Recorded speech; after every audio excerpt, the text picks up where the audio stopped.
లోకేష్ గారు అడిగారు ఏం కావాలా అంటే, ఏమండి నేను బేషరతుగా చేస్తాను, నేను కండిషన్ కాదు, అన్కండిషనల్గా నేను చంద్రబాబు నాయుడు గారి నాయకత్వాన్ని మేము గెలిపించాలా.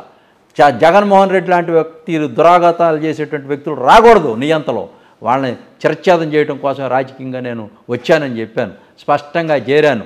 సింగిల్ ఎన్పీ తీసుకోవాలా, పచ్చి మంచినీళ్ళు కూడా నేను తాగల. ఈ రోజుకి కూడా నేను అంతా చాలా నికాల్స్గా ఉంటాను. అందరిలాగా సూటు బూట్ వేసుకొని సూట్ కేసులు తీసుకొని అయారాంగాళ్ళ గయారాంగాళ్ళలాగా కులాలను చెట్టు పేరు చెప్పి కాయలు అమ్ముకొని కులాలను అడ్డం పెట్టుకొని కుక్కమూతి పిందిల్లాగా ఈ జాతుల్ని కులాలుగా కుప్పలుగా రక్త మాంసాలను అమ్ముతున్నటువంటి నీచుల్లాగా వాళ్ళు విమర్శిస్తూ ఉంటే, ఏనుగుపోతూ ఉంటే, కుక్కలు మురుగుతూ ఉంటాయి. గతంలో ఇదే ఎన్డీఏ నాయకులను విమర్శించేటువంటి గురునాథం ఈ రోజున వాళ్ళతో ఎలా ట్రావెల్ చేస్తున్నాడు? నేను ఎన్డీఏ నాయకులు అడుగుతున్నారు, చంద్రబాబు నాయుడు కానీ, పవన్ కళ్యాణ్ కానీ, నారా లోకేష్ కానీ, వీళ్ళందరినీ కూడా మీరు పొలిటికల్ విమర్శించారు. నేను విధానపరమైనటువంటి అంశాలతోనే విభేదిస్తాను కానీ I'm not against anybody personally. I love personally everybody. I'm against their attitude at that same time.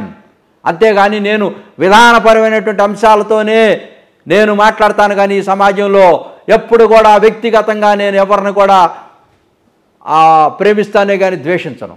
నా యాటిట్యూడ్ అంతా కూడా పాలిటిక్స్.